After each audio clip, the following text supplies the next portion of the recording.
Good morning. It is Thursday, July 31st. Welcome to the Inside Edge. So, I spent one of my prior Inside Edges talking about one instance in which Cory Booker took to the Senate floor and talked for a while and made headlines. And I'll do so again today.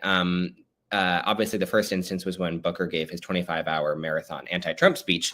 And then on Tuesday afternoon, Booker did something interesting, which is that he got in extended sort of feud with two fellow Senate Democrats, Catherine Cortez Masto of Nevada and Amy Klobuchar of Minnesota, over a package of police bills. Catherine Cortez Masto tried to pass the package unanimously on the Senate floor.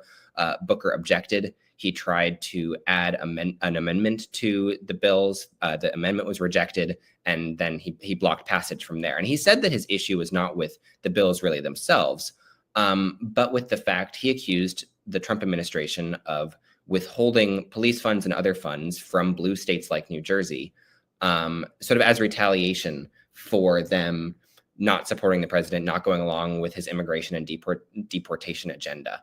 And he said that without safeguards in place, he wouldn't want to support police grant bills like the ones that were up for debate on Tuesday.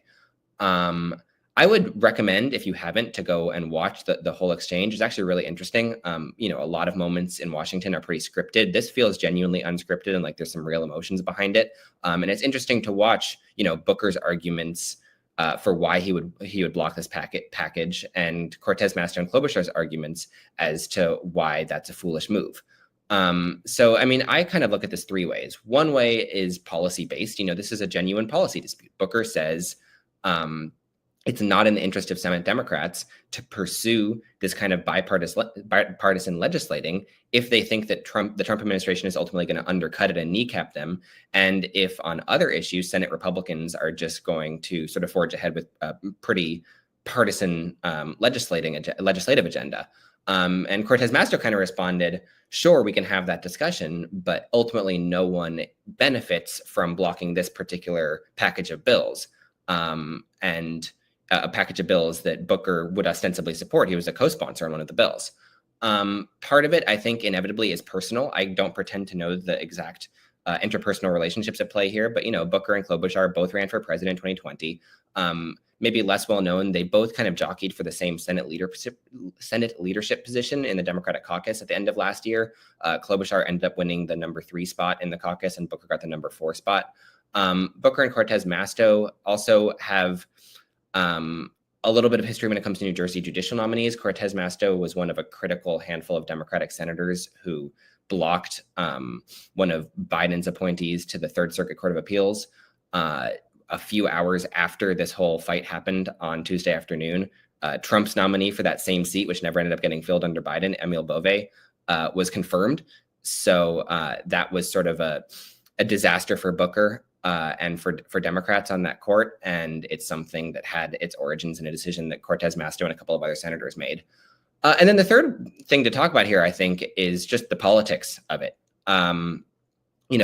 Booker, when he gave his 25-hour marathon speech, was sort of held up as a new paradigm for how Democrats can kind of fight back against Trump. And that's, what every Democratic voter right now kind of says that they're itching for.